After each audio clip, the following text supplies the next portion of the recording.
Actually, ma'am, to tell you frankly, bilang respeto sa legal na proseso, si Ma'am Roma Diskaya ay nag-surrender na po siya sa Pasig City Police kagabi.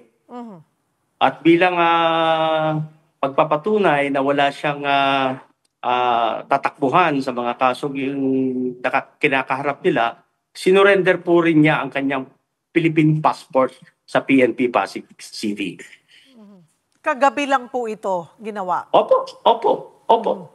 Kaya dyan po natin malalaman talaga na sila'y handang harapin ang legal na proseso. Kung ano man ang pwede nilang haraping legal, ma'am. So kagabi po, nag-decide na po siya, tinawagan po niya ako na siya'y magsusurrender kahit wala pang warrant of arrest. Ang ginawa po niya, nag-surrender po siya sa Chief of Police ng Pasig City kay Colonel Hendrix Mangaldan. And then doon din po ay ibinigay po niya ng pusang loob yung kanyang Philippine passport para nagpapatunay daw po na siya ay walang balak lumabas sa Pilipinas.